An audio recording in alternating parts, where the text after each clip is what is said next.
ಜೀವನ ಸಾಕಾಗೋಯ್ತು ಇನ್ನು. Again it comes cinema. ನಾನು ಸತ್ತೋಗ್ಬೇಕು, ಆಗಲ್ಲ ಇದು, ನಾನು ಏನು ಮಾಡಿದ್ರು ಸೋಲ್ತಾ ಇದ್ದೀನಿ, ಸತ್ತೋಗ್ಬೇಕು. ಯಾಕಂದ್ರೆ ಪ್ರೇಮ ಪೂಜಮ್ ಶುರು ಮಾಡ್ತೀನಿ ನಾನು ಯಾವಾಗ 2016 ಸ್ಟಾರ್ಟ್ ಮಾಡ್ತೀನಿ ನಾನು. ಇಳೆಯರಾಜ ಹತ್ರ ಎಲ್ಲ ಹೋಗಿರ್ತೀವಿ, ಆಮೇಲೆ ಇಳೆಯರಾಜ ಸಿಕ್ಕಲ್ಲ ಅಂದಕ್ಕೆ ನಮ್ಮ ಸ್ನೇಹಿತರಿಗೆ ಇಲ್ಲಿ ಡೈರೆಕ್ಟರ್ ಕೈಲೇ ಮ್ಯೂಸಿಕ್ ಮಾಡಿಸ್ತೀವಿ ನಾವು ಅದನ್ನ.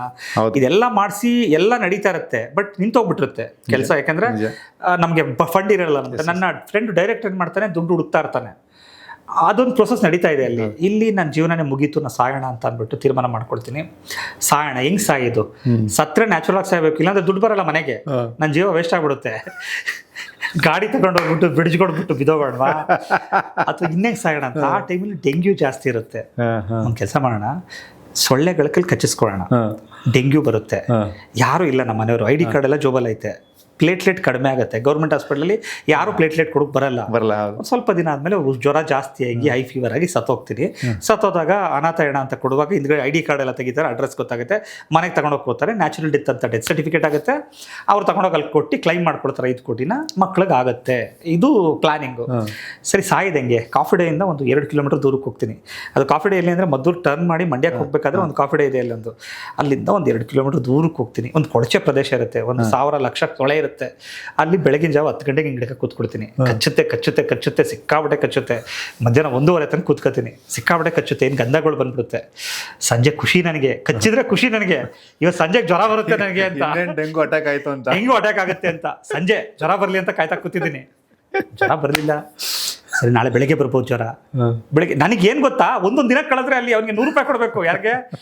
IB ಅವನಿಗೆ 100 ರೂಪಾಯಿ ಕೊಡ್ತಾ ಇರಬೇಕು. ಅವನು ಸಾರ್ ನೀವು ಇವತ್ತು ದುಡ್ಡು ಕೊಡಲಿಲ್ಲ ಅಂದರೆ ಒಳಗಡೆ ಸೇರಿಸಲ್ಲ ಸಾರ್ ಅಂತ ಅಂದ್ಬಿಟ್ಟು ಆ ರೇಂಜ್ಗೆ ನಮ್ಮ ಅಪ್ಪ ಅಮ್ಮನೂ ಹೇಳ್ಬಿಟ್ರು, ಎಷ್ಟು ಅಂತ ಕೊಡೋಕ್ಕಾಗತ್ತಪ್ಪ ನಾ ದುಡ್ಡು ಅಂತ. ಎಲ್ಲ ಮುಗಿದೋಗಿತ್ತು, ದಿ ಎಂಡ್ ಪೊಸಿಷನಲ್ಲಿ ಇದ್ದೆ ನಾನು.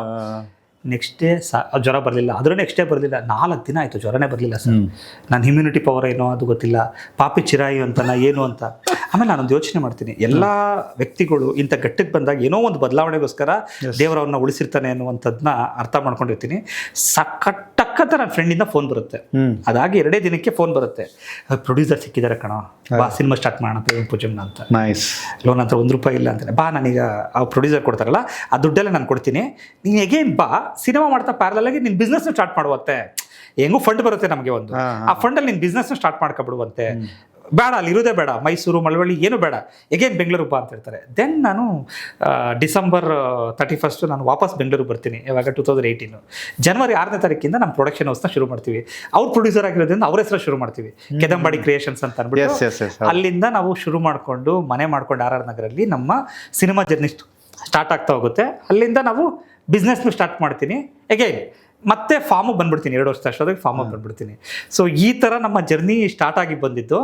ಪೊಲಿಟಿಕ್ಸಿಗೆ ದುಡ್ಡು ಬೇಕು ಅನ್ನೋದು ಗೊತ್ತಾಗುತ್ತೆ ಅವತ್ತು ನನಗೆ. ಯಾಕಂದರೆ ಇಷ್ಟು ಅಟ್ಯಾಕ್ ಮಾಡಿದ ಕಾರಣ ಏನು? ದುಡ್ಡು ಸಂಪಾದನೆ ಮಾಡ್ಬೇಕು ನಾನು ಅಂತ ಹೇಳ್ತೀನಿ. ನನಗೆ ದುಡ್ಡು ಸಂಪಾದನೆ ಮಾಡಬೇಕು ಅನ್ನೋದು ಗೊತ್ತಿರುತ್ತೆ, ಆದರೆ ದುಡ್ಡೇ ಎಲ್ಲ ಅಲ್ಲ ಅನ್ನೋದು ಗೊತ್ತಿರುತ್ತೆ. ಯಾಕಂದರೆ ಡಿಮಾನಿಟೈಸೇಷನ್ ಕಳ್ಕೊಂಡಿರ್ತೀನಿ ನಾನು. You are very much conscious about that particular thing. ಏನು ಮಾಡೋದು ನನಗೆ 24 ತನಕ ಗೊತ್ತಾಗಲ್ಲ sir. 24 April is my last bankruptcy. 24 April 1ನೇ ತಾರೀಕು ಮನೇನೂ ಇರಲ್ಲ. ಅಕ್ಟೋಬರಲ್ಲಿ ನಾನು ಮನೆ ಮಾರ್ಕೊಬಿಡ್ತೀನಿ 23ರಲ್ಲಿ. ಅದಕ್ಕೆ ಮುಂಚೆ ಎಲ್ಲ ಸುಮಾರು ಕೆಲಸಗಳು ನಡೆದಿದೆ. ಲಾಂಗ್ ಸ್ಟೋರಿ ಶಾರ್ಟ್ ಆಗಿ ಹೇಳ್ತಿದ್ದೀನಿ. 24 ಜನವರಿ ಫೆಬ್ರವರಿ ಮಾರ್ಚಲ್ಲಿ ಯಾವುದೋ ಒಂದು ಬಾಡಿಗೆ ಮನೆಗೆ ಹೋಗ್ತೀವಿ, ಅಲ್ಲಿ ಬಾಡಿಗೆ ಕಟ್ಟೋಕ್ಕಾಗಲ್ಲ, ಅವ್ನ ಮನೆ ಖಾಲಿ ಮಾಡಬೇಕು ಅಂತ ಹೇಳ್ತಾರೆ.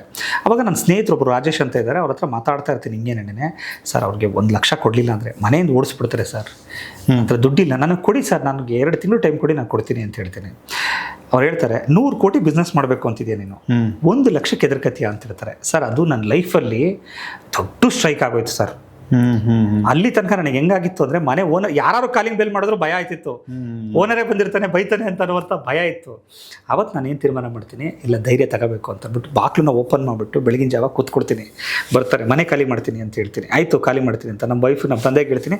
ಒಂದು 80,000 ಏನು ಕೊಟ್ಬಿಟ್ಟು ಅದೇ ಲಾಸ್ಟ್ ಅಮೌಂಟು, ನಾನು ನಿಮ್ಮ ಹತ್ರ ಅಮೌಂಟ್ ಇಟ್ಕೊಳ್ಳಲ್ಲ, ನಾನು ದುಡಿತೀನಿ ನಾನೇ ಅಂತ ಅಂದ್ಬಿಟ್ಟು ಅವತ್ತು ನಾನು ಕೂತ್ಕೊಂಡು ತೀರ್ಮಾನ ತಗೊಂಡು ನಮ್ಮ ಮನೆಯವ್ರನ್ನೆಲ್ಲ ಊರಿಗೆ ಕಳಿಸ್ಬಿಟ್ಟು 13 ದಿನ ಕೇರ್ ಆಫ್ ಬಿಟ್ಟು ಸರ್. 6 ದಿನ ನಾನು ಸ್ನಾನನೂ ಮಾಡಲ್ಲ.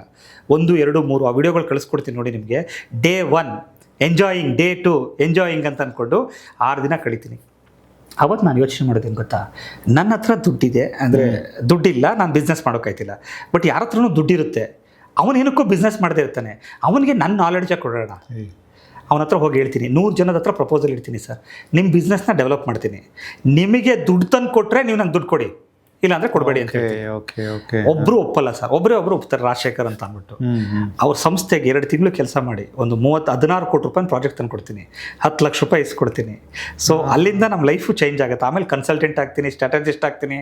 ಆಮೇಲೆ ನನಗೆ ಗೊತ್ತಾಗೋದು ಒಂದೇ, ವ್ಯಾಲ್ಯೂನ ನಾನು ಸಮಾಜಕ್ಕೆ ಕೊಟ್ಟರೆ ಇನ್ ರಿಟರ್ನ್ ಅದು ಬೇಜಾನ್ ಬರುತ್ತೆ ಅಂತ. ಇವತ್ತು ನೋಡಿ ಕೋಟ್ಯಾಂತರ ರೂಪಾಯಿ ಸಂಪಾದನೆ ಮಾಡ್ತಿದ್ದೀವಿ, ಆದರೆ ನಾನು ಯಾವತ್ತೂ ಆ ಒಂದು ಮಾನದಂಡ ಇಟ್ಕೊಂಡು ಬೇರೆಯವ್ರಿಗೆ ವ್ಯಾಲ್ಯೂ ಕೊಡೋಣ ಅನ್ನುವಂಥದ್ದನ್ನ ಯಾವತ್ತು ತಿಳ್ಕೊಡ್ತೀನೋ ಅವತ್ತೊಂದು ಬದಲಾವಣೆ ಸ್ಟಾರ್ಟ್ ಆಗುತ್ತೆ.